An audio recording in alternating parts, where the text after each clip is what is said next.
साईं बाबा के जीवन में एक उल्लेख है। एक हिंदू सन्यासी जो जिस मस्जिद में साईं बाबा रहते थे उससे कोई 3 मील दूर रहता था, वो रोज आता साईं के दर्शन को, और जब तक उनके दर्शन न हो जाते तब तक वापस जाके भोजन न करता। कभी कभी बड़ी भीड़ होती, वो मस्जिद में भीतर ही न घुस पाता। कभी कभी पूरा दिन बीत जाता तब दर्शन होते, लेकिन जब तक वो पैर न छू ले तब तक वो भोजन न करता। कभी कभी रात हो जाती तो फिर भोजन करना मुश्किल हो जाता, उपवास ही रह जाता, क्योंकि दिन में ही भोजन करने का नियम था। साईं बाबा ने उसे कहा, ना समझ, तुझे यहां आने की जरूरत भी नहीं, मैं वहीं आ जाऊंगा, मगर पहचानना, ऐसा ना हो कि मैं आऊं और तू पहचाने ना। ठीक जब तेरा भोजन तैयार होगा मैं आ जाऊंगा, तो वहीं दर्शन कर लेना, भोजन कर लेना, 3 मील आना जाना, फिर कभी कभी उपवास से रह जाना। वो मुझे भी पीड़ा होती। उसने कहा, ये तो बड़े सौभाग्य की बात है, तो कल मैं राह देखूंगा। कल उसने खाना जल्दी बना लिया, बड़ी खुशी से राह देखने लगा। कोई नहीं आया, एक कुत्ता आया। कुत्ते को भोजन की गंध मिल गई होगी, उसने उठाया डंडा का, भाग यहां से, हम साईं की प्रतीक्षा कर रहे हैं, आए तुम। 2 डंडे मारे, कुत्ते को भगा दिया। फिर कोई नहीं आया। दोपहर हो गई तो भागा हुआ मस्जिद पहुंचा, वहां भीड़ लगी है। जाके कहा कि क्या मामला है, बोलकर वचन देकर आए नहीं, तुम तो यहां जमे हो, भीड़ भाड़ में बैठे हो, आओगे कैसे? साईं ने कहा, मैं आया, 2 डंडे भी खाए, तुम पहचाने नहीं।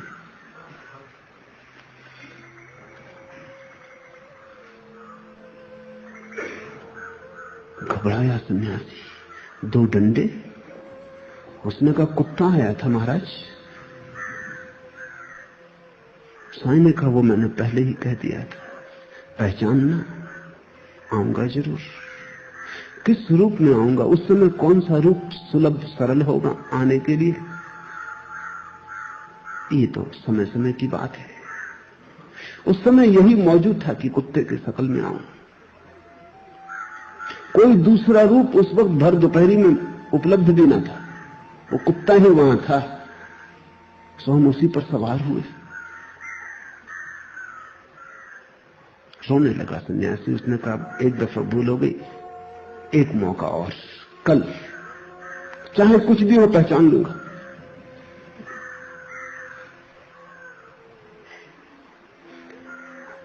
कुत्ता अगर आता दूसरे दिन तो पहचान लेता, लेकिन कुत्ता आया ही नहीं।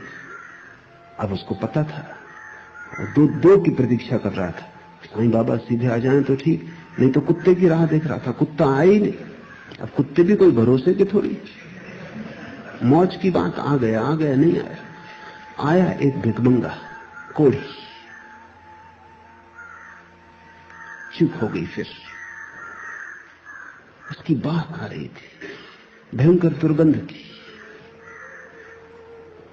ये तो भोजन को भी खराब कर देगा। इसकी बात आ रही है तो खाने का भी मन नहीं रह जाएगा।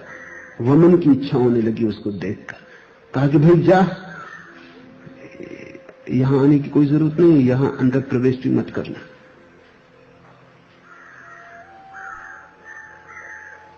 थोड़ा शक भी हुआ कि कहीं भूल तो नहीं हो रही, लेकिन ये कोढ़ी और साईं बाबा कोई तालमेल नहीं देखता। कुत्ता कम से कम स्वस्थ तो था। सांझ फिर गया, कहा कि आप आए नहीं, आपकी भी राह देखी, कुत्ते की भी राह देखी। साईं बाबा ने कहा, आया था, लेकिन दुर्गंध तुझे जची ही नहीं। तूने दूर दूर धुतकार दिया। रोने लगा सन्यासी। कहा, एक बार और। साईं बाबा ने कहा, 1000 बार भी आऊं तू न पहचाने। पहचान तब संभव हो पाती है जब तुम जागते हो, जागे हुए होते हो। गोविंद को भजने का यही अर्थ है कि जो भी तुम्हें दिखाई पड़े गोविंद का भजन बन जाए। जहां से भी खबर आए उसकी ही खबर आए। हवा बहे तो उसकी याद, जल में कलकल नाद हो तो उसकी याद, पक्षी गीत गाएं तो उसकी याद, सन्नाटा हो तो उसका, शोरगुल हो तो उसका, बाजार हो तो उसका, शून्य हिमालय हो तो उसका, लेकिन उसकी याद हर जगह से आए। पत्ती, पखर, फूल, पत्थर, सब तरफ से उसकी याद आए। उसकी याद ही चारों तरफ बरसने लगे और तुम्हें घेर ले। जब भी तुम किसी की आंखों में झांको, उसी में झांको। और ये कोई कल्पना या काव्य नहीं है, ये तथ्य है, क्योंकि हर आंख से वही झांक रहा है। तुमने नहीं देखा, ये तुम्हारी भूल है। तुमने नहीं पहचाना, ये तुम्हारी नासमझी है, लेकिन हर आंख से वही झांक रहा है। लौट के अपनी पत्नी की आंख में ही झांक के देखना, या अपने छोटे बच्चे को पास बिठा लेना, उसकी आंख में गौर से झांकना। जल्दी ही तुम पाओगे बच्चा तो खो गया, निराकार मौजूद है। तुम जहां भी गहरे देखोगे उसी को पाओगे, जहां भी तुम उथला देखोगे चूक जाओगे। कमल के पत्ते पर जैसे तरल और अस्थिर होता है जल, वैसे ही यह जीवन अतिशय चपल और अस्थिर है। यह ठीक से समझ लो कि संसार अहंकार के रोग से ग्रस्त है और दुख से आहत।